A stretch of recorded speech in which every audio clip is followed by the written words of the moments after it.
అనుభవాల గుణపాఠం పూర్తిగా మర్చిపోయినట్లుంది. ఉద్యోగ కల్పనలో విఫలమయ్యారు. ఉపాధి నీరుగారిపోయింది. గతంలో సరిగ్గా ఇలాగే అమరావతి ముసుగులో పాలన పూర్తిగా గాడి తప్పింది. ప్రస్తుతం అదే జరుగుతున్న సూచనలు మళ్లీ కనిపిస్తున్నాయి. సర్కార్ ఏడాది పాలన పర్వంలో ఆద్యంతం జగన్నామ స్మరణ, అమరావతి స్తుతులతోనే సరిపుచ్చినట్లు తోస్తోంది. ప్రభుత్వం వేసే ప్రతి అడుగు అమరావతి లక్ష్యంగా కదలడమే కాదు, దీనికోసం సర్వశక్తులు ఒడ్డుతోంది. ఈ అమరావతి లక్ష్యం కోసం చంద్రబాబు పరితపన అపరిమితమైపోయింది. రాష్ట్రానికి జరుగుతున్న కేటాయింపుల్లో సింహభాగం అమరావతిదే. 2015లో 27,000 కోట్ల రూపాయల నిర్మాణ అంచనా వ్యయంతో స్టార్ట్ అయిన అమరావతి ఇప్పుడు అంటే సరిగ్గా 10 ఏళ్ల తర్వాత 65,000 కోట్లకు చేరుకుంది.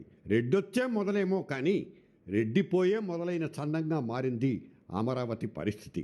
అమరావతి రీస్టార్ట్ సరే, రీఛార్జ్ సంగతి ఏంటి? పార్టీ మళ్ళీ పట్టాలపైన పరుగులెత్తాలంటే పబ్లిక్ పల్స్ పట్టాల్సిందే. స్పెషల్లీ యూత్ నాడి పట్టుకోవాల్సిందే. పాపం ఆనాడు నాడి పట్టి రోగం కుదర్చాల్సిన డాక్టర్ జగన్ పేషెంట్ అయి ఇంట్లో కూర్చున్నాడు.